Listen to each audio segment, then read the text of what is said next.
अस्सलामुअलैकुम जी, कैसे हैं आप लोग। तो आप देख रहे हैं हमारा YouTube channel cooking with Meera style. तो आज मैं लेकर आई हूँ आप लोगों के लिए बहुत ही मज़ेदार सुपर यमी गोभी गोश्त की रेसिपी। बहुत ही ज़्यादा ये आसान सी रेसिपी है और बहुत ज़्यादा मज़ेदार सा लगता है। जैसे ही सर्दियाँ आती हैं फ्रेश फ्रेश गोभी आनी स्टार्ट हो जाती है, तो इस सीज़न में गोभी गोश्त बनाइए। बहुत ही मज़ेदार सा मेरे स्टाइल से बहुत ही इजी सी रेसिपी दूंगी, बना के ज़रूर ट्राई कीजिएगा। रेसिपी पसंद आए तो चैनल को सब्सक्राइब और वीडियो को लाइक ज़रूर करके जाइएगा। बेल आइकन को भी प्रेस कर दिया करें ताकि जब भी मैं न्यू वीडियो अपलोड करूँ आप तक पहुँच सके। तो चलिए फिर रेसिपी बनाना स्टार्ट कर देते हैं। सबसे पहले हमने ले लिया है गोश्त मैंने ले लिया है आधा किलो। ये थोड़ी सी इसमें चर्बी भी लगी हुई है और हड्डी भी लगी हुई है। तो इस तरीके का गोश्त जो है गोभी के अंदर बहुत ज़्यादा मज़ेदार सा लगेगा। सब्जियों में इस तरीके का गोश्त जो है वो यूज़ होता है। तो ये देखिए जी, साफ़ सुथरे से गोश्त हमने वॉश करके रख लिया है। साथ ही हमने ले ली है गोभी का एक फूल ले लिया है, तकरीबन ये भी आधा किलो के बराबर होगा। और अब इसकी कर लेते हैं हम कटिंग। ये जो डंडे हैं ग्रीन ग्रीन से इसको हम निकाल देंगे कटिंग करके, क्योंकि ये हमारे काम के नहीं है। बाकी हम गोभी के फूल जो है वो निकालना स्टार्ट करेंगे। गोभी के फूल आपने साबुत ही निकालना है, कटिंग नहीं करनी। इस तरीके से कट करने के बाद हाथ से इसको अलग कर देना है। ये बहुत ही ईजिली अलग हो जाते हैं। और जो ज़्यादा पीछे से डंडी आ जाए तो उसको आपने काट लेना है। वैसे तो आपने करीब से ही काटना है और डंडी वाला पार्ट जो है वो ये पीछे वाले हिस्से में लगा रहना है। इसको हम बाद में कटिंग करेंगे। तो ये देखिए इस तरीके से फूल निकालते जाइए। पूरी ही गोभी में से फूल आप साबुत साबुत निकाल लीजिए। और ये जो बीच वाला सेंटर वाला हिस्सा रह गया है ये बिल्कुल सॉफ्ट होता है, तो इसको हम कर लेंगे कटिंग। साइड के डंडे निकालने के बाद ये सॉफ्ट सॉफ्ट जो पार्ट होता है वो हम इस तरीके से निकाल लेंगे। ये भी हमारी गोभी के अंदर पक जाएगा। तो ये देखिए जी, सॉफ्ट वाला हिस्सा मैंने निकाल लिया है। गोभी कट की कटिंग होकर हो गई है रेडी। और गोश्त को भी हमने वॉश कर लिया। तो अब चलते हैं इसको कुकिंग की तरफ चलते हैं। मैं कुकर में बना रही हूँ, तो कुकर में मैंने ऐड कर दिया है हाफ़ कप के बराबर ऑयल। उसके अंदर हम ऐड कर देंगे एक मीडियम साइज़ की प्याज को स्लाइस में कटिंग कर लिया था। इसको हम फ्राई कर लेंगे सॉफ्ट होने तक। जब हल्की सी ये सॉफ्ट हो जाएगी तो हम इसके अंदर ऐड कर देंगे गोश्त आप कोई भी ले सकते हैं। आप चाहें तो चिकन भी ले सकते हैं और आप चाहें तो मटन भी ले सकते हैं। जो आपको पसंद हो, जो आपको पकाना हो, वही आप मीट जो है वो आसानी से ले सकते हैं। तो मैंने ले लिया है गाय का गोश्त आधा किलो के बराबर, मतलब 500 ग्राम के बराबर। और इसको प्याज में ऐड करने के बाद अब हम फ्राई करेंगे। चाहे आप कुकर में गोश्त बनाएं लेकिन फ्राई ज़रूर कर लिया करें, इससे आपके गोश्त में जो हीट नहीं आती और मज़ेदार सा गोश्त बन के रेडी होता है। तो ये देखिए 1 से 2 मिनट के लिए मैंने फ्राई कर लिया था। अब साथ ही मैं डाल दूँगी लहसुन अदरक का पेस्ट। 1.5 से 2 खाने के चम्मच लहसुन अदरक का पेस्ट इसमें ज़्यादा जाएगा, क्योंकि गोभी हमारी बादी होती है तो इसमें लहसुन अदरक का इस्तेमाल ज़्यादा होता है। तो ये देखिए 2 खाने के चम्मच मैंने लहसुन अदरक ऐड कर दिया है। अब इसको हमने अच्छे तरीके से हाई फ्लेम करके भूनना है कलर चेंज होने तक, जब तक कि हमारे गोश्त का कलर चेंज नहीं हो जाता। तो ये देखिए जी, गोश्त का कलर चेंज हो गया। तकरीबन 5 मिनट तक मैंने इसे बहुत अच्छे से भून चुकी हूँ। अब इसमें हम ऐड कर देंगे कुछ स्पाइसेस।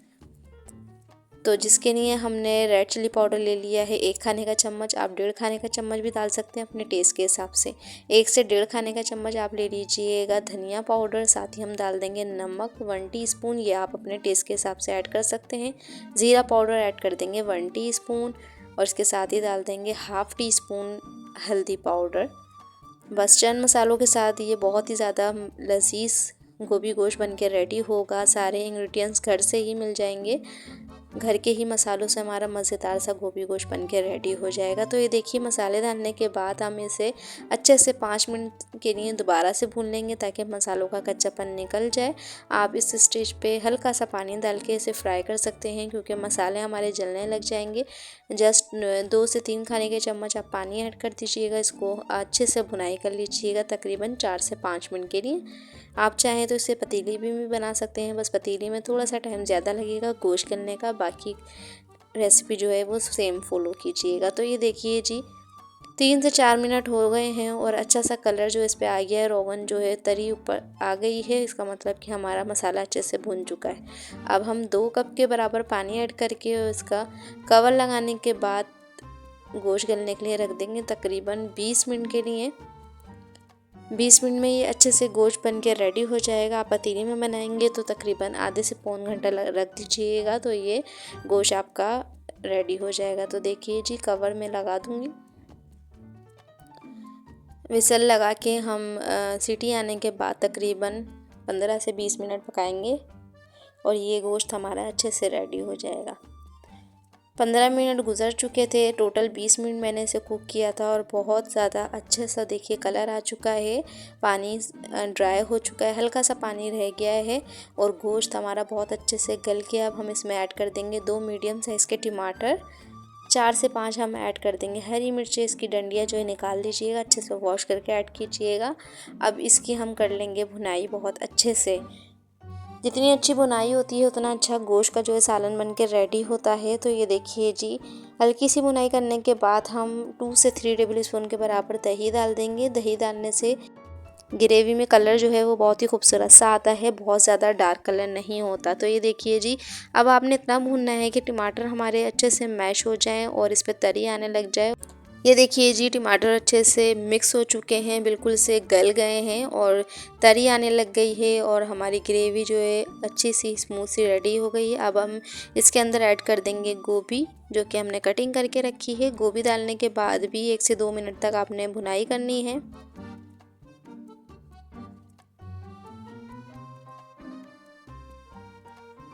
गोभी आपने देख के काटनी है क्योंकि इसके अंदर होते हैं कीड़े, कीड़े वाली होगी तो वो आपका सालन भी ख़राब हो जाएगा, लेकिन बहुत एहतियात से आपने काटनी। अंदर की तरफ जो है वो फूलों के अंदर जो है वो कीड़े होते हैं। तो ये देखिए जी, 1 से 2 मिनट आपने इसी तरीके से इसे भूनना है हल्के हाथ से। उसके बाद हम इसमें पानी डाल देंगे तकरीबन आधा कप के बराबर। बहुत ज़्यादा ग्रेवी नहीं रखूँगी मैं, बिल्कुल हल्की सी ग्रेवी रखूँगी। अगर आप ज़्यादा ग्रेवी रखना चाहते हैं तो पानी की क्वांटिटी बढ़ा सकते हैं। तो ये देखिए, आधा कप के बराबर मैंने पानी ऐड कर दिया है ताकि हमारी गोभी जो है अच्छे से गल जाए, इसमें हल्की सी ग्रेवी जो है वो रह जाए। अच्छे से मिक्सिंग करेंगे, दोबारा से कवर कर देंगे इसे। इतनी देर कवर करके रखना है लो फ्लेम पे कि ये गोभी जो है हमारी गल जाए। और गोभी को आपने बहुत ज़्यादा नहीं गलाना, वरना ये बिल्कुल से मैश हो जाती है। तो ये देखिए, कवर लगा के विसल लगा देंगे। मैंने इसको सीटी आने के बाद 3 मिनट के लिए इसे कुक किया था। 3 मिनट के बाद फ्लेम को ऑफ़ कर दिया था, स्टीम निकाल ली थी, तो हमारी गोभी अच्छे से रेडी हो गई थी। तो ये देखिए, 3 मिनट मैंने विसल लगा ली है और अब मैं इसका लुक चेक कराती हूँ। बहुत ही खूबसूरत सा लुक आया है गोभी गोश्त का। और ये देखिए, गोभी बहुत अच्छे से रेडी हो गई है। बहुत ज़्यादा आपने इसे चम्मच चला चला के तोड़ना नहीं है, बिल्कुल फूल जो है वो साबुत रहना चाहिए। और लुक में देखिए कितनी खूबसूरत सी लग रही है। टेस्ट में बहुत ज़्यादा मज़ेदार सी थी, परफेक्ट रेसिपी है, बना के ज़रूर ट्राई कीजिएगा। हरे धनिये से कर देंगे गार्निश और साथ ही ऐड कर दीजिएगा 1 टीस्पून के बराबर पिसा हुआ गरम मसाला। और माशाल्लाह से लुक देखिए इसकी कितनी खूबसूरत सी आई है।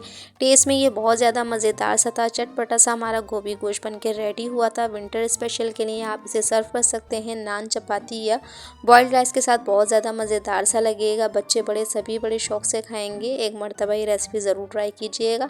रेसिपी पसंद आए तो चैनल को सब्सक्राइब और वीडियो को लाइक ज़रूर करके जाइएगा। बेल आइकन को भी प्रेस कर दिया करें ताकि जब भी मैं न्यू वीडियो अपलोड करूं नोटिफिकेशन आप तक पहुंच सके। तो ये देखिए जी, मैंने लास्ट में गरम मसाला ऐड कर दिया है और हरे धनिया से कर दिया है गार्निश। बहुत ही खूबसूरत सा लुक आया है इसका, टेस्ट में इतने ही ज़्यादा मज़ेदार सा था। बना के ज़रूर ट्राई करना है आपने। इसी तरीके की मज़ीद रेसिपी देखने के लिए मेरे चैनल पर विज़िट कीजिए। Thank you for watching my video के जी। अल्लाह हाफिज़। फिर मिलेंगे मज़ेदार सी, यूनिक सी और विंटर स्पेशल की रेसिपी के साथ।